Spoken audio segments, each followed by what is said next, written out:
Welcome to a new history of Old San Antonio. Episode 16, The Siege of Béxar. I'm Brandon Seal. Oh, my city, San Antonio. Tonight I'm looking at your lovely light. San Antonio Mayor Angel Navarro was a moderate man. Yet the middle, he was discovering, was a perilous place to be.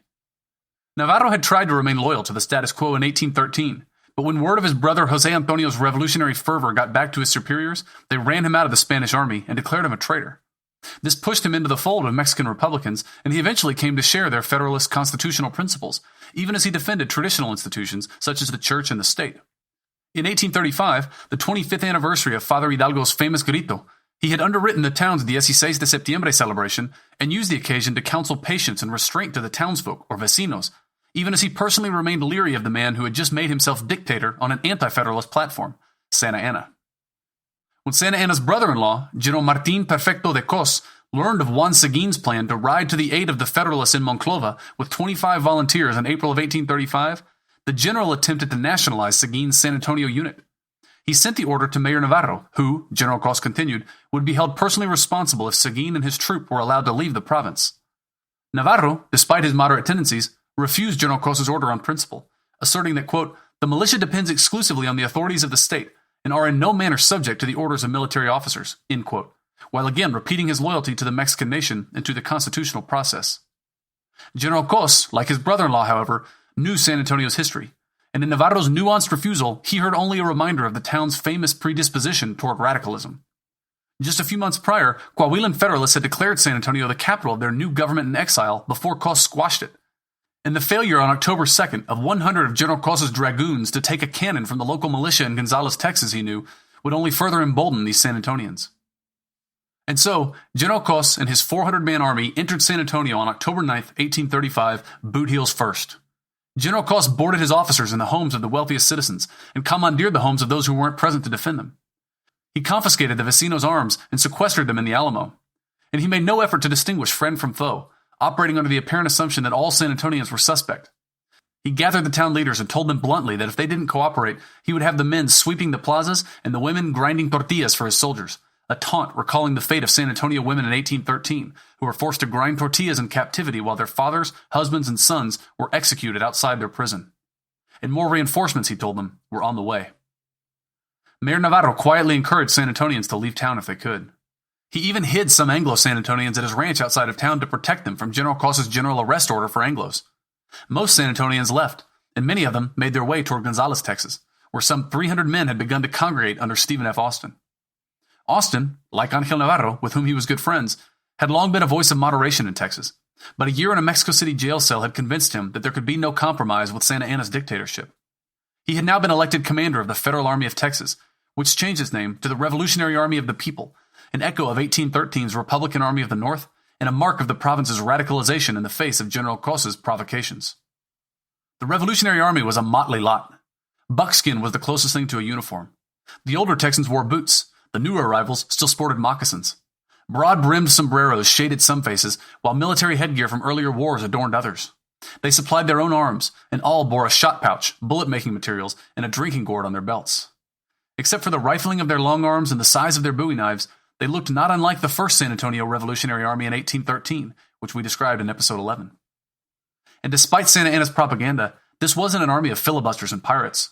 2/3 of these men had been in Texas for more than 5 years, and some had been there their entire lives. Riding out in front of the Revolutionary Army of the People was Juan Seguin and his Tejano Rangers. Recruited primarily from San Antonians and local ranches, you'll recognize their names: Arrocha, Curbelo, Flores, Garza, Navarro, Ruiz, and dozens of others. Their skill on horseback and their knowledge of the countryside made them Austin's most valuable unit, capable of scouting, foraging, and harassing the enemy, and he sent them ahead of the army to recruit what aid he could from San Antonio. On October 12, 1835, the rest of the Revolutionary Army followed west, and by October 27th, they had reached Salado Creek on San Antonio's east side. There, they encountered the first of General Cos's pickets, who gave light resistance before pulling back into town. Then, the Revolutionary Army saw dust on the horizon to the south. They formed up their ragtag battle lines as best they could to brace for an attack. But instead of General Cos's now 650-man army, it was Juan Seguin and 100 or so Tejanos that rode over the ridge and into the Revolutionary Army's camp, bringing with them vital intelligence about the enemy's strength, position, and supply lines. General Cos knew that Austin was coming, they reported back, yet rather than ride out to meet them on the plains, he had chosen to make a defensive stand in town. And this gave Seguin an idea. On October 28th, Seguin and 32 of his Tejano Rangers led an additional 60 men commanded by Jim Bowie, another San Antonian, around the south side of town. There, they planned to probe the soft underbelly of the town's defenses, but also to cut off General Cos from his supply lines south. General Cos discovered their maneuver, however, and saw his own opportunity. The attacking rebel army had just split its forces. He dispatched almost half of his force, some 275 men, to overwhelm Seguin and Bowie. Confident in their 3-to-1 superiority in numbers, General Cos's force moved quickly to initiate the battle, yet the rebel position near the old Mission Concepcion was stronger than they realized. Situated in a bend in the San Antonio River which protected their flanks and rear, it forced the Centralists into making a frontal assault. Bowie sent the order down the line that the men should hold their fire until the Centralist force was in deadly range, less than 50 yards or so. Here, the rebels had an additional advantage over the Centralists. Many of the rebels carried the newer, lighter Kentucky rifles, whose rifled bores in the hands of a skilled operator could kill a squirrel at 50 yards. This meant that Bowie's men didn't have to rely upon massed, untrained fire the way that Cos's conscripts did. Rebel riflemen could pick out individual targets to devastating effect. The Centralists opened the Battle of Concepcion with their artillery, but the large pecan trees which grew along the riverbank offered cover to the entrenched rebels.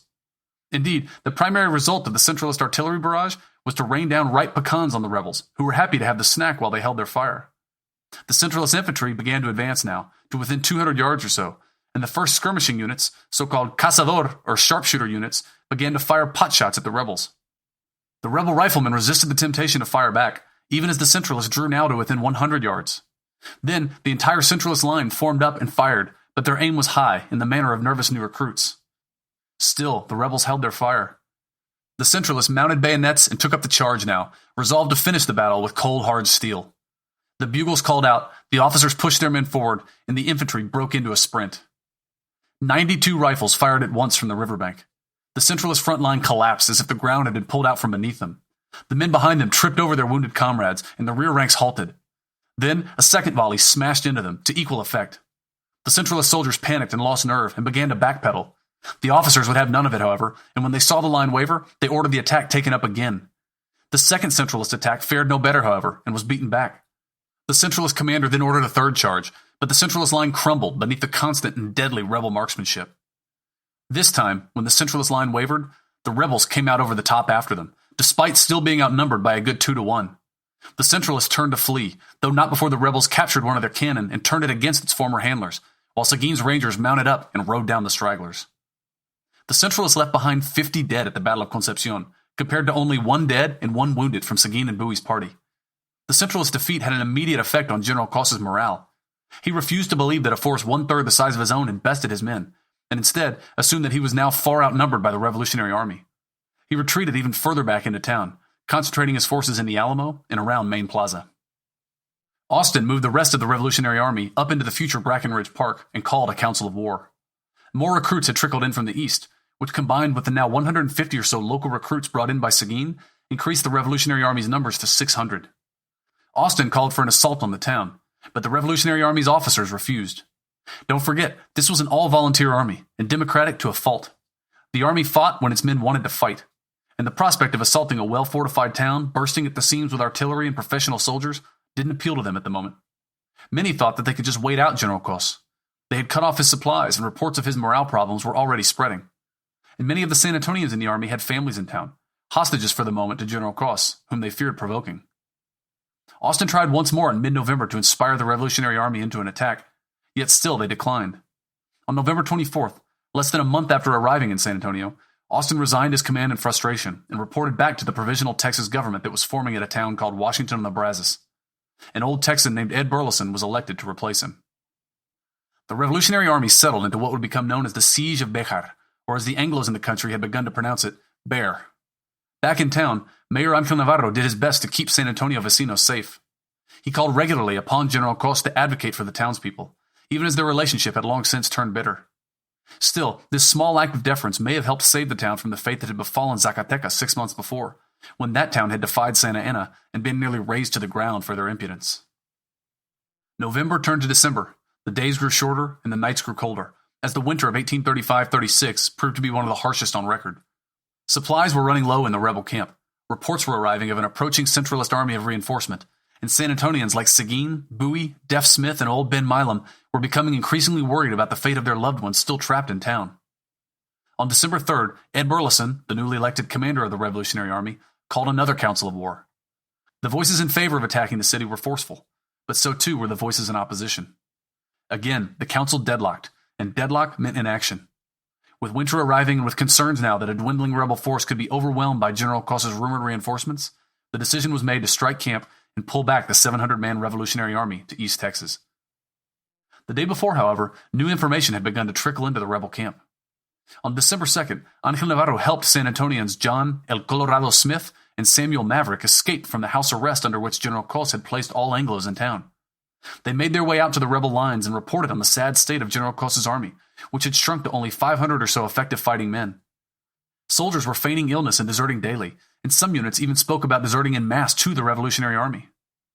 Yet Smith and Maverick also reported on the deteriorating conditions of the civilians in town, who were short on supplies and in growing danger each day of the abuses incumbent upon any occupied people.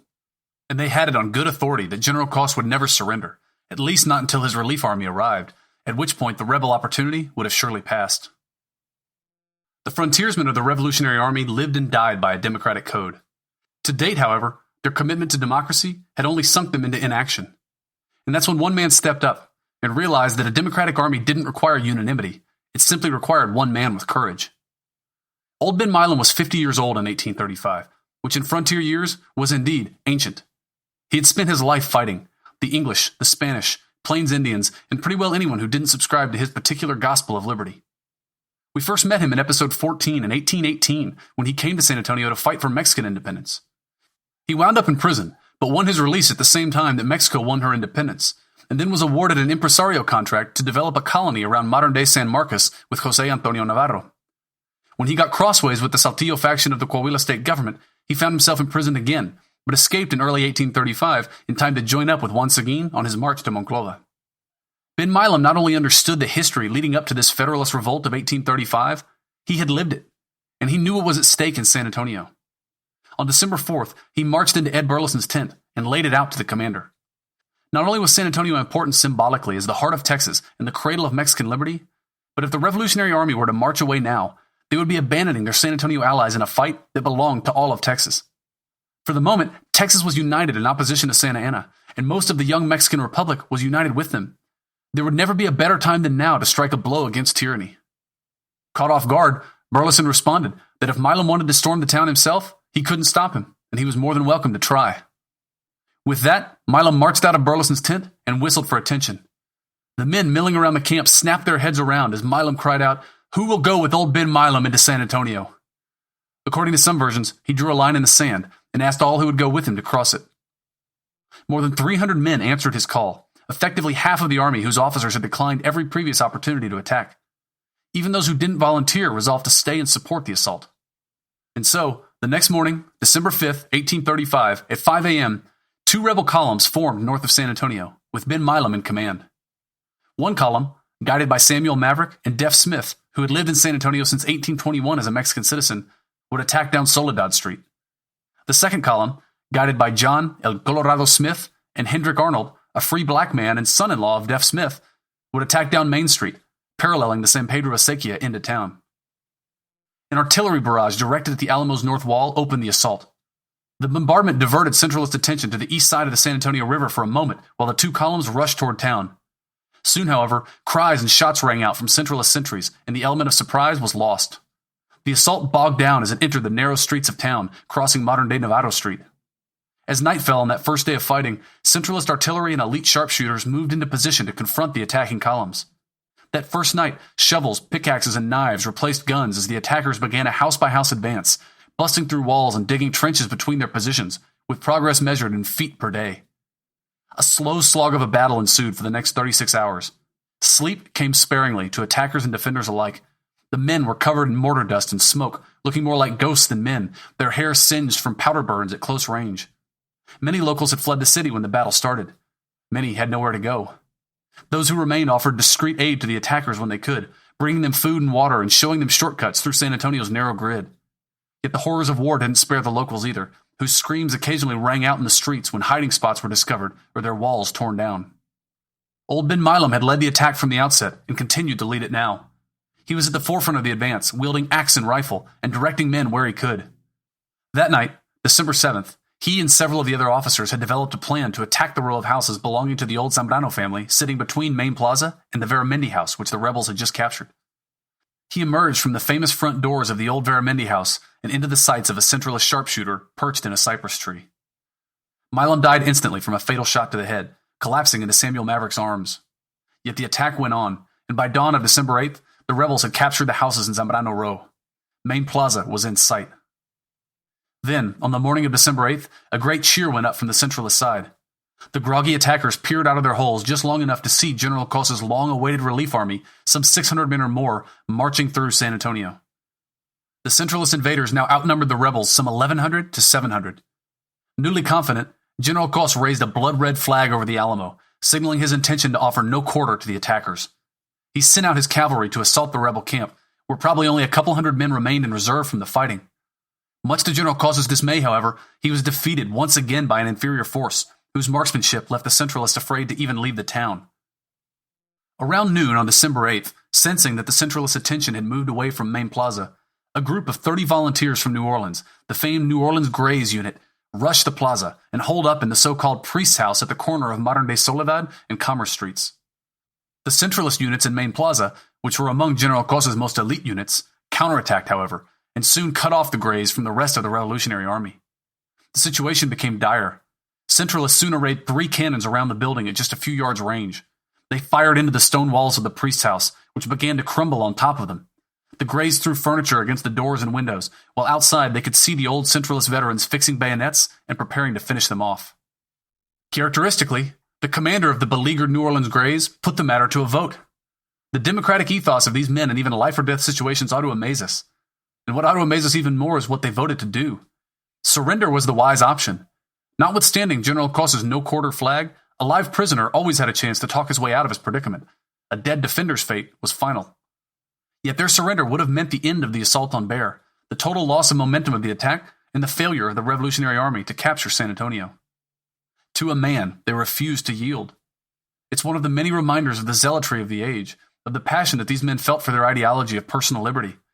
Quote, "Die or do," end quote, they are reported to have said, their assertion to fight to the death. Then the sounds outside the Priest's House changed. Gunfire in other parts of the city petered out. Artillery carriages creaked and began to move off to the east. Hesitantly, the rebels came out of their holes. A few brave men rushed forward to reestablish contact with the New Orleans Grays. A potshot or two rang out from east of the plaza, but no serious resistance was met. After 4 days and nights of nonstop battle, the Revolutionary Army was surprised to find that they had taken Main Plaza. The Centralists hadn't surrendered, however. General Cos had simply ordered all of his men to pull back to the Alamo to concentrate his forces there. This made the Alamo an even more daunting target to attack, with its 3-foot-thick walls, its parapets, and its ample artillery. But the end result was actually far worse for General Cos. 1,100 men crammed into 3.5 acres was no longer an army. It was a mob. And of the 600 reinforcements who had just arrived, only 170 were professional soldiers. The rest were conscripts and convicts. Some didn't even have rifles. And they all soon realized that there wasn't nearly enough food or provisions to support them. The very night that they were ordered into the Alamo, 200 of Cos's men, and disproportionately those with local ties, deserted. When news reached the remaining Centralists that the locals had bailed, a panic ensued, and a general mutiny began. General Cos tried to calm his troops, which only aggravated matters. In the commotion, General Cos was actually trampled by his own fleeing men. And my guess is, it was probably at that moment, when he was face down in the dirt, that the diminutive, earring-wearing brother-in-law of Santa Anna realized that he was defeated. At 7 a.m. on December 9th, General Cos sent a messenger out to rebel lines under a white flag. Cos and Ed Burleson and the other Revolutionary Army commanders huddled for the rest of the day in a house in La Villita to negotiate surrender terms. After 5 days of continuous battle, the Revolutionary Army was in no condition to extract punitive terms, especially given that they were still outnumbered. Miraculously, given the close quarters of much of the fighting, only 5 rebels, including Ben Milam, had died, with another 30 or so wounded, compared to 150 killed and wounded for General Cos. Yet that presented another problem now too for the Revolutionary Army. The idea of a volunteer army hanging around to play guard or nurse to a bunch of prisoners of war was too laughable to even bluff with, and General Cos probably knew this. As such, when the Revolutionary Army accepted General Cossa's surrender on December 9th, they offered him rather generous terms. Cossa's entire army was allowed to leave San Antonio intact and under arms, after swearing a solemn oath not to oppose the reestablishment of the Constitution of 1824, whose recent abolition by Santa Anna had provoked the Federalist revolts of 1835. Coss and many of his men would wait exactly 2 months before violating that oath. It's worth noting, of course, that the Revolutionary Army took no revenge on their vanquished Centralist opponents. They massacred no prisoners and felt no need to even acknowledge General Cossa's silly little no-quarter flag. On the contrary, do you know what actually happened the night of the surrender? Mayor Angel Navarro and the rest of San Antonio threw the mother of all fandangos. Mayor Navarro knew that San Antonians, who were accustomed to nearly nightly fandangos, needed to let out all the fear and suppressed emotions of the siege, and so they got everyone together to celebrate. They even invited the defeated Centralists as well, like everyone going to Pizza Hut after a Little League game. There was in truth much to celebrate for Angel Navarro. He felt vindicated in a way. His moderation and diplomacy had kept the townspeople safe, prevented unnecessary bloodshed, and perhaps even contributed to a small victory for his Federalist cause. After following General Cossa's army all the way to the Rio Grande, just to make sure they didn't get lost along the way, Juan Seguin disbanded his ranging company and took office as county judge, in which capacity he oversaw the year-end elections and presided over a mixed revolutionary junta of Tejanos and Anglos, recalling San Antonio's 1813 revolutionary junta. Samuel Maverick, Jesse Badgett, José Francisco Ruiz, and José Antonio Navarro, brother of Mayor Angel Navarro, were elected to attend a convention called for March 1st at Washington on the Brazos to decide Texas's fate. Because most knew that this wouldn't be the final act in the drama. As long as Santa Anna held the reins of government, he couldn't ignore the blow that San Antonio had just struck to his prestige. Most likely, retribution would, once again, come marching up the old Camino Real. The Revolutionary Army had captured some much-needed provisions from General Cos, including 300 muskets, 11,000 cartridges, and thousands of pounds of gunpowder. More important still was the artillery they had captured, which remained mounted along the walls of the Alamo, which now bristled with cannons, like the quills of a porcupine. But only about 80 rebels remained under arms to celebrate the 1836 New Year in San Antonio. And more than a quarter of these were the New Orleans Greys who had stormed and held the Priest House in Main Plaza. They were all soon put to work repairing the Alamo and preparing it for whatever might come next. Firing platforms, embrasures, and lunettes guarding the gates were constructed. A gap between the Alamo Chapel and the southeast corner of the compound was reinforced with a palisade. And they focused particular attention on the now crumbling north wall, which had borne the brunt of the Revolutionary Army's diversionary barrage at the beginning of the Siege of Béxar. Back in East Texas, many questioned the wisdom of trying to hold San Antonio at all. The self-declared Provisional Government of Texas kept sending officers to abandon the town, yet none of these officers could bring themselves to do it. On February 3rd, William Barrett Travis was sent to San Antonio with orders to withdraw its men and provisions to East Texas. Famously, he wouldn't. Earlier in January, Jim Bowie had been sent back to San Antonio by the East Texas government with similar orders. Famously, he wouldn't either. Each of these men appreciated the strategic significance of the town, no less so than Santa Anna, and realized that whoever held San Antonio would ultimately hold Texas. And that's not hyperbole. A Centralist army stationed in San Antonio would have made impossible any pretensions East Texas had towards safety. As Bowie would state in a letter to Sam Houston, quote, "The salvation of Texas depends in great measure on keeping Béxar out of the hands of the enemy. It serves as the frontier picket guard, and if it were in the possession of Santa Anna, there is no stronghold from which to repel him in his march to the Sabine." End quote. And it wasn't just the military value of the town that these commanders came to appreciate. The men who were actually from San Antonio understood what was owed San Antonians. These were the men who had been fighting this war not just for 5 months, but for 25 years. According to the interim commander of the Alamo, more than 80% of San Antonians had or would support their cause. And as a different revolutionary had said 2 generations before on the eastern end of the continent, they must all now hang together, or surely they would all hang separately. Thank you for listening. Please go to iTunes or Stitcher and subscribe and leave us a review, because if everyone who listened to this podcast left a review on iTunes or Stitcher, it would launch San Antonio's story to the top of the charts. For more information and old episodes, you can visit our website at brandonseal.com. Editing for this episode was provided by Susana Canseco.